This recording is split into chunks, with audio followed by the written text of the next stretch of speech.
Hi folks, and welcome to the Salty Seaman for another installment of Tales from the Fleet. We're up to part 3 on Bootcamp.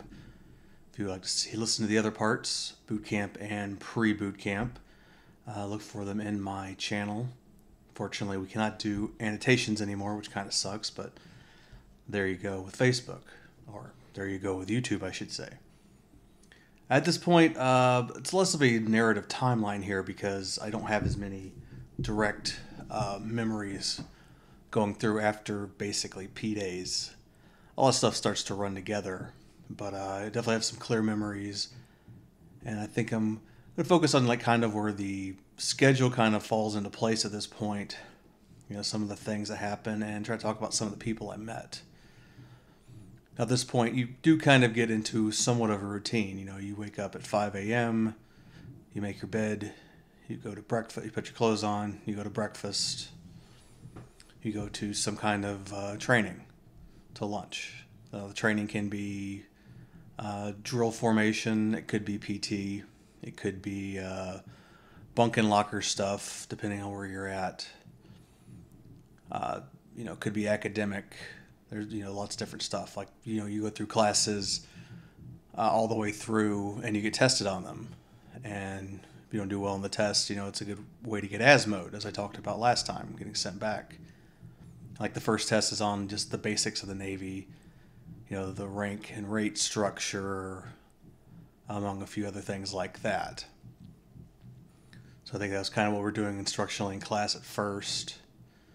They're taking you out to the grinder, as they call it, or the just asphalt parking lots, and they're teaching you basic formations and just how to do march in formation like a military person should.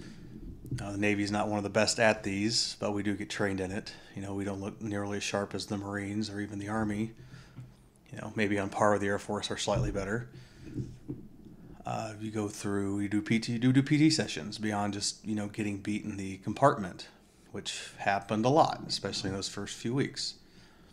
Felt like about every day or every other day you were getting dropped and beat, smashed, conditioned, PT'd, whatever you want to call it, for some infraction that you or someone else or the group had done, or you're paying for the crimes of a certain group of people.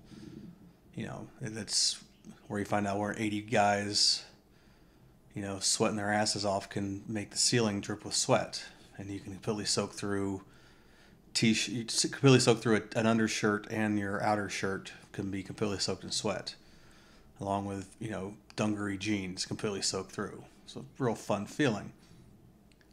So you do that.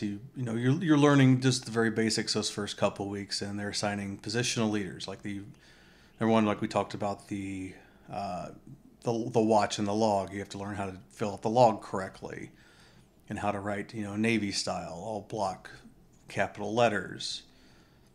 People are assigning watches, and you have section leaders, and you have your main leader, the RPOC, recruit petty officer in charge, and the second in charge, the AROC, which is less about leadership and more of who can keep their voice throughout boot camp, because he's the one who calls out cadence every time you march.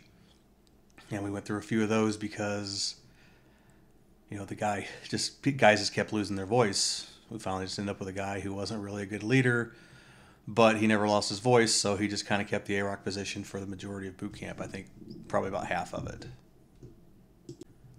Our first RPOC that I remember, there might have been one guy that lasted for a day or something, but I don't remember the name of the first RPOC's, the real first RPOC's name, but he lasted for a couple weeks.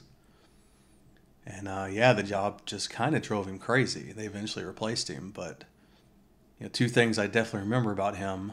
One was he did marching movements in his sleep, because he's the guy that calls out the marching movements, on a left flank march, about face, whatever. And he was doing it in his sleep and making the motions in his bed. Like he was, if you were on night watch and you caught that, which I did at one point, kind of, funny and slightly disturbing. But for whatever reason, they didn't keep him past a couple of weeks, and they brought on this guy, Hewitt, who ended up being our RPOC for the majority of the time. But the original guy, the other thing I remember about him, and this might have been really late in boot camp, there was a point at night where we were all sitting around bullshitting, and I don't remember how it came up, but he had a few tattoos and whatnot, and he ended up showing me, like, I think I asked him about a scar on his foot. That's probably what it was. And he kind of scratches at it, and you see under this big old, what turned out to be a cigar scar, was a tiny little swastika. And he assured me, like, that was a long time ago, and it's nothing I believe anymore, blah, blah, blah. But my recruiter told me I had to, I should get that covered somehow if I wanted to come in. So he just took a cigar and just burned a giant scar over it, which I thought was pretty intense. And, looking back on it, I always wondered, like, I really didn't know what to do in the situation. Just like, okay, pal. And, what he said, it's, I don't believe that anymore, blah, blah, blah. But okay. But at the same time, question if I should have just said something to somebody, if that would have, been the right thing to do. I don't know. Maybe fuck that guy, or maybe I would have called out a racist. You're 18 years old, you're not quite sure what to do in that situation. So, yeah, I ended up not really doing anything about it.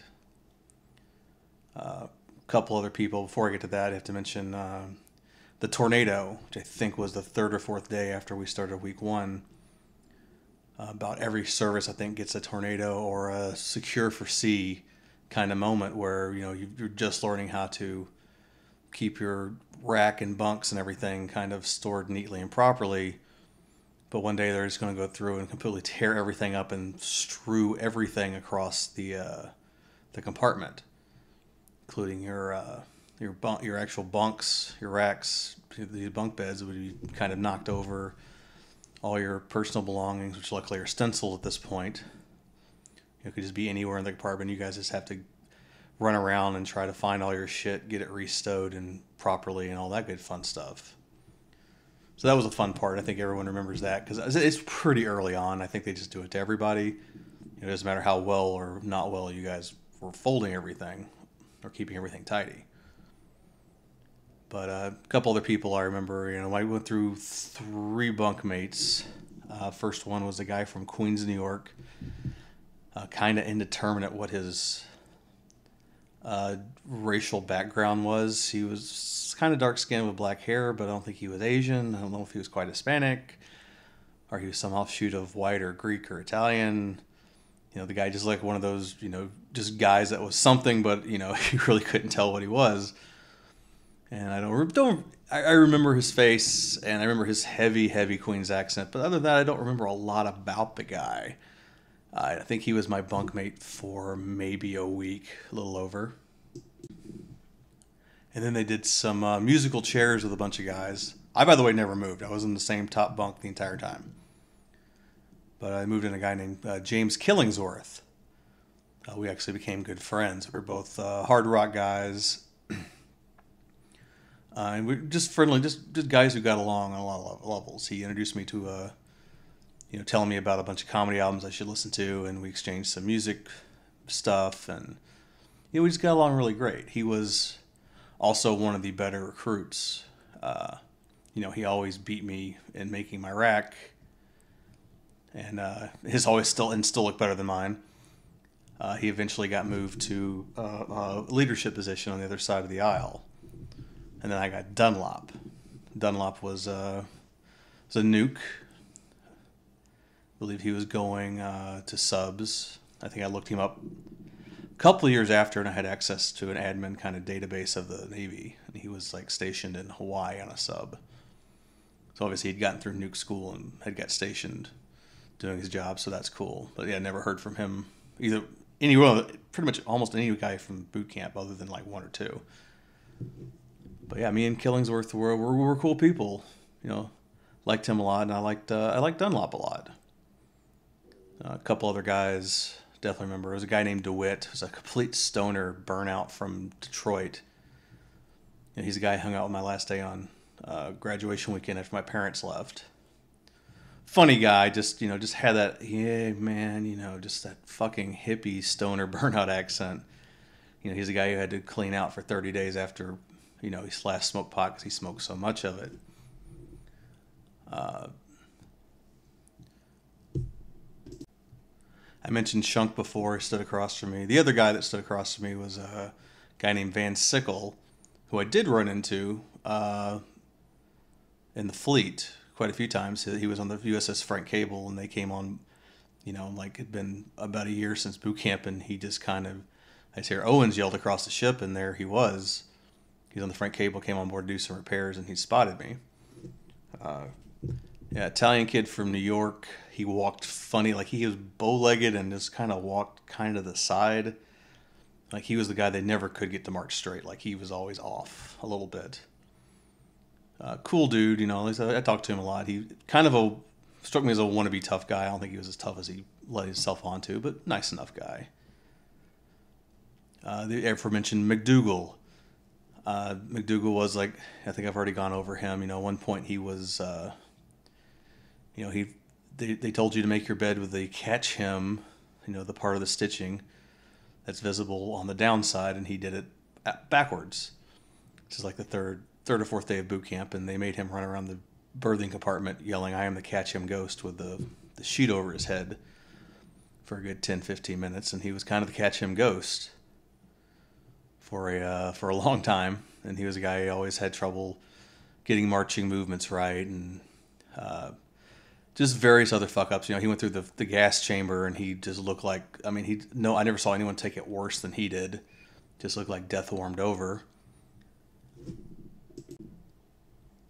I'd also mentioned James, a little black guy who was funny. He was absolutely saved our sanity on so many occasions because he was just so fucking funny, and he would fuck with anybody. He fucked with me. I never had a strong Southern accent, but I guess my time in Arkansas, I picked up a little bit of one, and he'd fuck with me about that. He fucked with my, at least for the first half of boot camp when I was a bit of a Pillsbury doughboy. He'd poke at it and giggle.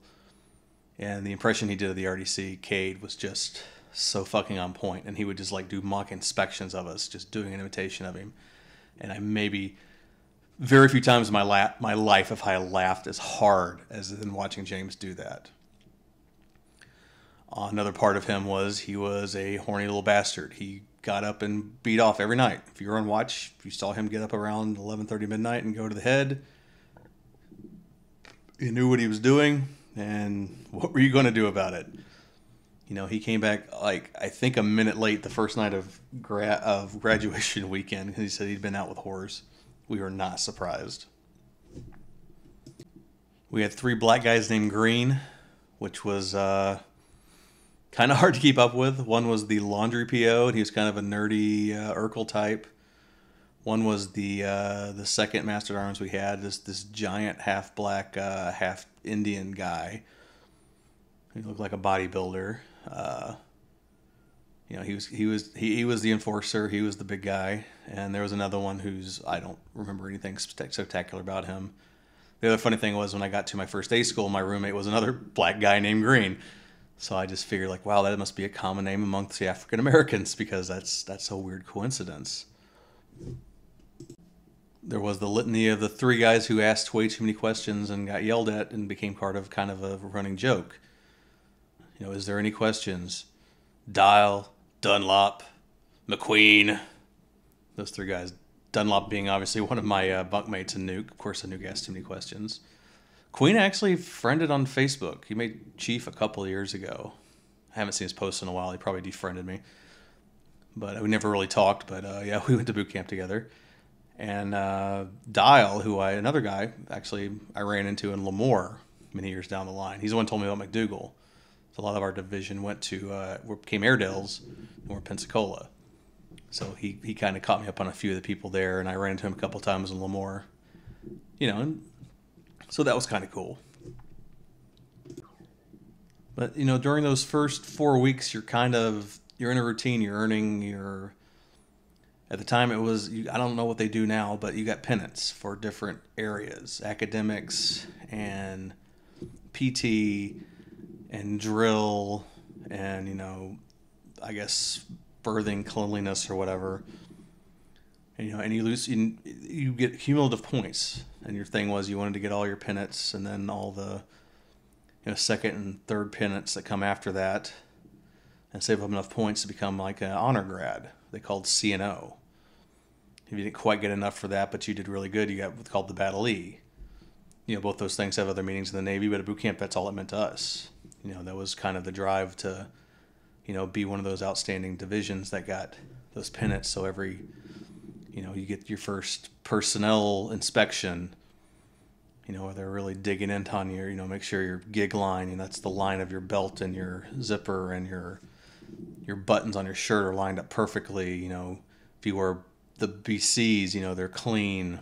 Even if you don't have any facial hair, you still went through the trouble of shaving off your facial hair. Just basic shit like that. Because we're and of course shining your boots, which everyone had. I was pretty good at it. That's one thing that Shunk was really good at, was shining his boots. He made them like mirrors. And then there's the folding. There's the bunk and locker inspections. Checking how well you made your bed, how well you folded everything, and how lined up everything looked right.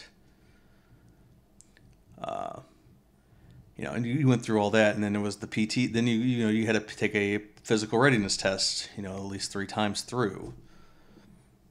And they're kind of forgiving on the first one because everyone's kind of new. But by the third one, you not only had to pass the regular Navy test, but you were expected to be over, the basic level of what a PRT was. I failed the first one pretty easily. Quite a few people did too. We had, of course, you had the initial swim, and you found out who could swim and who could not. Of course, I could swim, no big deal. And there were guys who were thinking of becoming SEALs, so they stayed on and took like the second first-class swimmer tests. And then you had the guys who just wouldn't even get up on the diving board, because what you got to do is jump off a giant diving board and surface, float for 5 minutes, and then swim across the pool and back. That was the basic test. And a couple of guys who thought they could swim, like on that first jump, just fell to the bottom, and I think a bunch of divers or Navy SEALs or whoever they were, scooped them up off the bottom, and a bunch of guys who were smart enough to know they couldn't swim, just sat out. And then you just had that group that, just didn't know how to swim, and that was their fight throughout the boot camp, because they had to go to, extra time after, normal stuff to go take swimming lessons. We had guys that, didn't pass till the day or two before boot camp graduated, and they pretty much let us know that they just got passed. They still really couldn't swim. There was one of the older guys in our division, this guy Cooper, a black guy from New York. And he's just a very matter-of-fact guy. Just said, like, I'm the best sinker. I jump off the diving board. I don't fight. I don't struggle. I just sink to the bottom, let them pick me up. And he came back I think it was literally the day before we left boot camp, and just said, like, I passed. That's all that matters. No other questions were asked. He was also a guy who managed to sneak in a Walkman. No idea how he did that. I just saw it, and I was talking to him one day at his rack, and he was going through his A and B lockers, and I spotted it, and I said, really? And he's like, I have my ways. I was like, God damn, that's impressive. Another guy was even funnier. He was from the Philippines, which is an island, and most people on islands know how to swim, and he did not know how to swim. And he came back. He didn't quite go that long, but a week or two before graduation, he came in and basically said, like, yeah, I was a Filipino chief in charge over there. I got the hookup. It's kind of my first exposure to the Filipino mafia. Them boys and girls look out for each other. So it was kind of the first 4 weeks of boot camp. It was classes, and the classes they're graded on a curve. I never had a problem with the classes. I never even paid attention to them. I was half asleep. I just kept falling asleep in class because you're just always so fucking tired. To this day, I sit in a school type desk, and my body starts telling me to go to sleep no matter how tired I am. Just something I learned at boot camp is like, oh, it's nap time. But I got through it, and with the physical training, you just get used to it. Especially at my age, I was 18, and I was nothing wrong with me. You snap into shape pretty quick. And even at that point, you're kind of getting used to the, you're starting to catch up on sleep a little bit, And at the time, you're wearing a green, you wear this like green, which in the fleet would be a watch belt, but it's just a green belt you keep your canteen on the outside of your dungarees. And part of, other than getting the pennants, the part of like showing like you've progressed in boot camp is like after service week, you get the white belt. You go from the booger belt to the sugar belt. So that's one of the things we were looking forward to, but you have to get through service week first. So I think I'll stop right there. And, if I think of anything else, I'll from the first 4 weeks, I'll let you know. But we'll get to service week and beyond on next week. So that's all I got for the Salty Seaman. I do promise I've downloaded G.I. Jane. I will be working on it tomorrow. I absolutely promise it should be out this week. So that's all I got. Tune in next time for service week. I love you guys. Talk to you later. Peace.